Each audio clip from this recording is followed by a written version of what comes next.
금리 인플레이션 USA 글로벌 인사이츠 프롬 제시행 양지청의 미국과 글로벌 인사이츠 GOBA인 KINGRAT에서 로버트 기요사키한 재정금융 전문가는 하이퍼인플레이션으로 수백만 명이 파산할 것이라고 경고하고 있다. 하이퍼인플레이션은 극도로 빠른 물가 상승으로 보통 한 달에 물가가 50% 이상 오르는 현상을 말합니다. 화폐 가치가 급격히 떨어져 경제 시스템에 심각한 혼란을 초래할 수 있습니다. 하이퍼인플레이션의 특징, 극단적인 물가 상승, 한 달에 물가가 50% 이상 상승하는 등 매우 빠른 속도로 물가가 오르는 것을 말합니다. 화폐 가치와 물가가 급격히 오르면서 화폐의 가치가 급격히 떨어지게 됩니다. 경제 시스템 혼란, 화폐 가치가 떨어지면서 소비와 투자가 감소하고 기업 활동도 위축될 수 있습니다. 사회의 불안, 심각한 하이퍼인플레이션은 사회적으로 불안을 야기할 수 있습니다. 하이퍼인플레이션의 원인, 과도한 통화 공급, 정부가 통화량을 지나치게 증가시키면 물가가 오르게 됩니다. 사회적 혼란, 전쟁, 혁명 등 사회적 혼란 시에도 통화량이 증가하거나 정부의 통제력이 약화되면서 물가가 오를 수 있습니다. 수요와 공급 불균형, 수요가 급격히 증가하거나 공급이 감소하면 물가가 오를 수 있습니다. 하이퍼인플레이션의 예시를 보면 실제로 흥미롭습니다. 1920년대 독일 이야기입니다. 1차 세계대전 후 독일은 막대한 전쟁, 채무를 해결하기 위해 통화량을 증가시켰고 결과적으로 하이퍼인플레이션을 겪었습니다. 짐바브웨는 근래 이야기입니다. 2000년대 초 짐바브웨는 극심한 하이퍼인플레이션을 겪고 화폐 가치가 급격히 떨어지고 경제가 파탄 직전까지 이르렀습니다. 하이퍼인플레이션의 영향은 다양합니다. 저소득층의 어려움은 시작입니다. 하이퍼인플레이션은 저소득층에게 더욱 큰 영향을 미치며 생활 필수품 가격 상승으로 인해 생활의 어려움이 커집니다. 경제 성장 둔화도 있습니다. 하이퍼인플레이션은 기업 활동을 위축시키고 투자를 감소시켜 경제 성장을 둔화시킬 수 있습니다. 사회 불안도 찾아옵니다. 하이퍼인플레이션은 사회적으로 불안을 야기하고 갈등을 심화시킬 수 있습니다. 개인금융 전문가 로버트 기요사키는 최근 X에서 미국 경제 상황에 대한 대담한 예측을 내놓았습니다. 이 예측의 요지는 하이퍼인플레이션이 수백만 미국인에게 재정적으로 파괴적인 영향을 미칠 것이라는 것입니다. GOBA인 KINGRATS의 또 다른 기사에서는 하이퍼인플레이션에 대해 논하며 월간 인플레이션율이 50% 이상일 때 발생한다고 설명합니다. 그러나 연준의 역할 덕분에 미국 경제는 1920년 인플레이션율이 23%에 달했을 때조차 그러한 상황에 직면한 적이 없었습니다. 기요사키가 말하는 하이퍼인플레이션이 수백만 명을 죽일 것이라는 말의 의미는 무엇일까요? 하이퍼인플레이션은 일반적으로 두 자릿수 또는 세 자릿수에 달하는 극도로 높은 인플레이션 상태입니다. 라고 바르콤이나 리서치의 설립자이자 거시경제학자인 마르코 비에고비시는 말했습니다. 기요사키는 대출 금리부터 생필품에 이르기까지 경제의 모든 것이 더 비싸질 것이라고 생각합니다. 기요사키의 추론은 연준이 돈을 찍어냄에 따라 미국 달러의 가치가 하락하고 인플레이션이 더 높아질 수 있다는 것입니다. 기요사키는 인플레이션이 너무 심해져서 일반 미국 소비자들이 앞으로 빚을 갚지 못하고 파산을 선언해야 할 것이라고 생각합니다. 미국에 대해야 하이퍼인플레이션을 이야기하는 사람은 거의 없습니다. 개연성이야 있겠죠. 최근 인플레이션율이 2.8% 수준으로 2.4%보다 높습니다. 미국의 하이퍼인플레이션 발생 가능성은 현재까지 늦은 편입니다.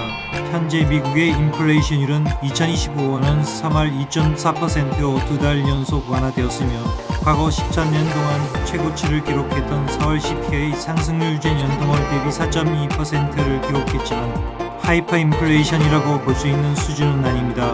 하이퍼인플레이션은 보통 월간 물가 상승률이 50%를 초과할 때를 말합니다. 상세히 설명해 보겠습니다. 현재 2025년 6월 미국 인플레이션은 어떤가? 2025년 3월 미국의 연간 인플레이션율은 2.4%로 두 달 연속 완화되었으며 트레이딩 에코노믹스에 따르면 2024년 9월 이후 최저치로 2월에 2.8%에서 하락했습니다. 하이퍼인플레이션 기준은 다시금 강조해보면 단순합니다.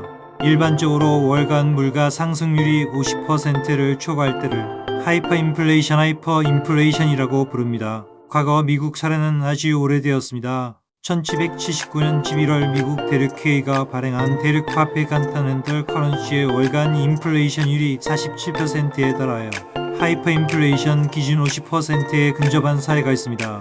이는 역사에 있는 기록된 사례에 불과합니다. 하지만 최근 우려는 있기는 합니다. 서울 CPI 상승률이 4.2%로 예상을 크게 웃돌며 13년 만에 최고치를 기록하자 인플레이션에 대한 우려가 높아지고 있습니다. 전망을 해보면 다음과 같습니다. 미국의 핵심은 연방준비제도가 어떤 포지션을 취하느냐에 있습니다.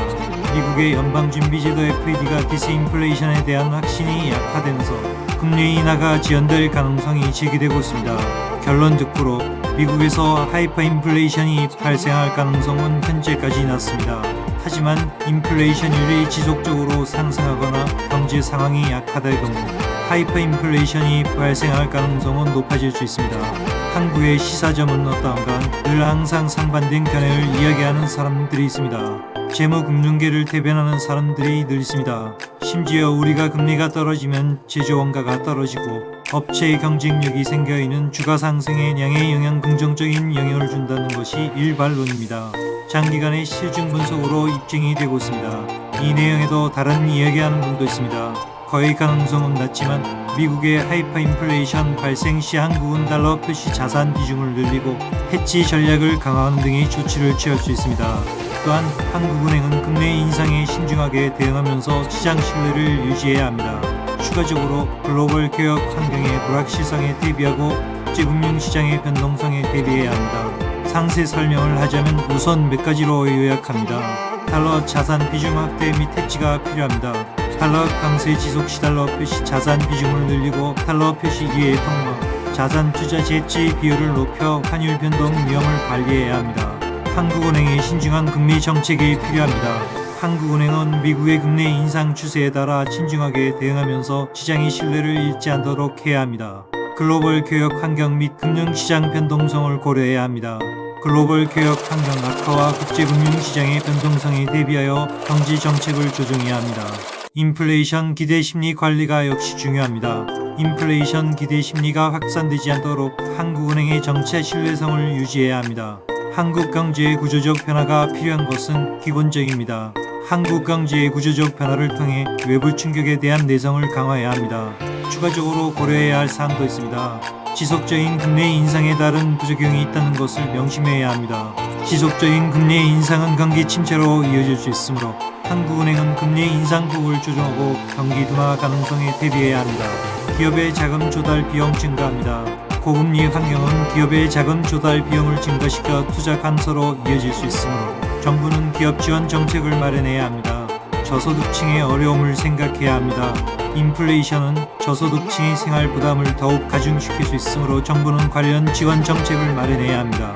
결론적으로 미국이 하이퍼인플레이션을 경험할 경우 한국은 달러 자산 비중 확대, 해치 전략 강화, 한국은행의 신중한 금리 정책, 글로벌 교역 환경 및 금융시장 변동성 대비 인플레이션 기대, 심리 관리 등을 통해 위기를 극복해야 합니다. 세피TV는 다양한 산업, 경제, 재정, 금융, 기술 분야에 대해 교육 자료를 제공합니다. 미국 주식, 한국 주식에 투자하시는 분들은 본인 스스로 옳은 정보를 판단할 줄 아셔야 합니다.